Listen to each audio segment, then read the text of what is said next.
Buch has been an important ally to you so far, and he's proved very resilient, even to the temptations of chaos.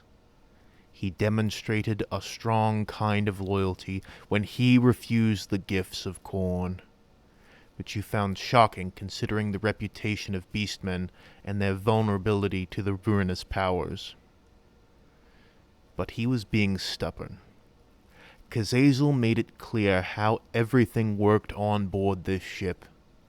New recruits went into the pit and earned their way out.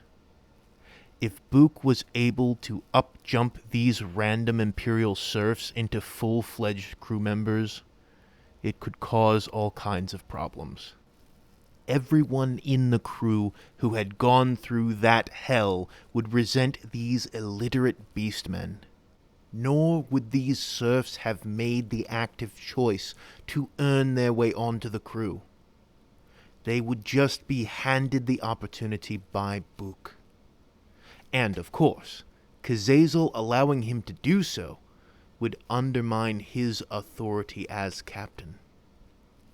Buch grit his teeth and clenched his fists. He looked like he was about to say something when you place your hand on his shoulder. I know freeing these beastmen means a lot to you, but the pit gives them a real chance for freedom. If they want to, they can simply leave the next time the Mongers are unleashed. If they want to, they can stay and earn a place on the crew. They can do that too. Look, let's get them patched up, deal with their radiation sickness, and let Kazazel give them the talk before putting them in stasis with the others. Just like he did with me, just like he did with you. Buch pulled away from you and snorted. You could see in his eyes that he knew you were right, but he had too much pride to admit it. Instead, he pounded his fist into a corridor wall with a loud clunk and stomped off to his quarters to cool off. Maybe you'd be able to keep working with him, or maybe it was time to work more closely with other members of the crew. Kazazel came up behind you, chuckling to himself. I think the furball needed to hear that from you. If I know Buch, he'll get his head on straight and remember his place on this ship.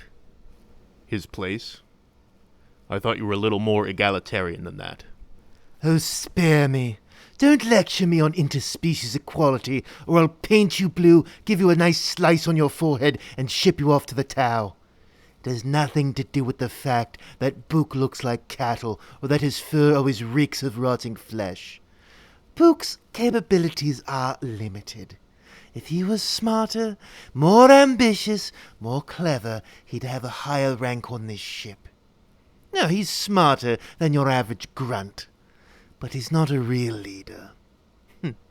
It's funny, before you came, he would never have argued with me like that. What do you mean? My friend, I don't know if you're aware of this, but beastmen aren't exactly respected by anyone in the galaxy. You're likely the first person that has actually expressed any kind of care or consideration for Buch. That's what I think he's getting all these ideas above his station. And honestly, I think that's wonderful. Be sure to invite me to your wedding, name the kid after me, break his heart and leave him for a younger ram with nicer horns. The whole bit.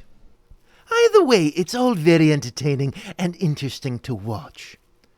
Kazazel gives you a hearty slap on the back, grinning all the while. But I think we're done here. I got a report from Teresa. She's been scanning the Vox waves. This system is a mess. All the natives are rebelling, chaos cults are causing mayhem, the Cornates are doing what they do. It's difficult to even tell where the fleets are at this moment.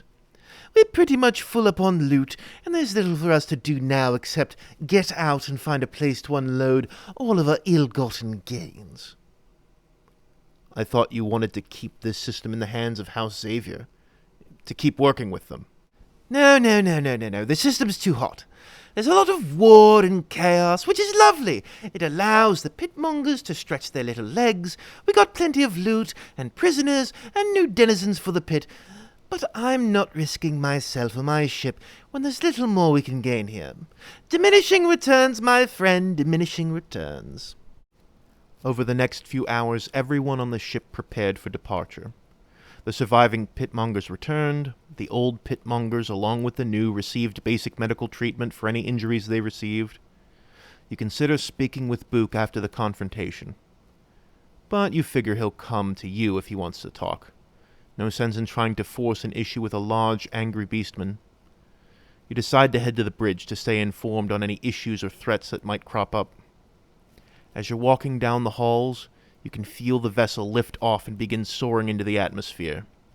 There's a little turbulence flying through the toxic clouds of Santissima, but still, you arrive at the bridge without any issue. How are we doing? Anyone following us? Nothing too interesting, sir. Our shields took a bit of small arms fire as we took off, and it looks like a few terrestrial vessels scrambled to try to intercept us on our way out. But they're far too slow. I love having superior technology. So what about vessels in orbit? Now, I don't have a good reading on the vessels in the area. I won't have anything to report until we're out of the planet's troposphere and through the toxic clouds. Well, just let me know if we're about to slam into some sort of blockade. Well, sir? Are we actually about to fly into a blockade? Well, no, but I think you'll get a pretty good picture on the view screen. Kazazel sighs as you finally emerge from the thick, murky clouds of Santissima. And before you is a veritable pyrotechnic display.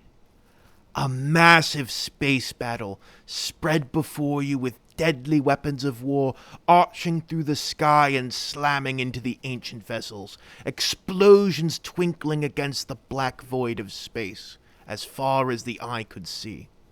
Oh, lovely. Looks like we're going to have to pick our way through this wonderful mess. Once again, it has come time to choose your path. As the home system of the illustrious rogue trader dynasty of House Xavier falls into complete disarray, you have to find the best way to escape with your loot. Kazazel's vessel is very fast and maneuverable. Perhaps directing all power to thrusters is the best way to get clear of the battle and retreat to the nearest webway portal. The ship also has a cloaking capability, but the vessel would be less maneuverable as more power would have to be directed to interfere with enemy tracking systems. But with so many stray munitions, it's possible that you still might get hit anyway. Do you think it might be wiser to return to the planet and wait for a more opportune time to leave? Once the forces thin each other out a little bit, escape might be more feasible.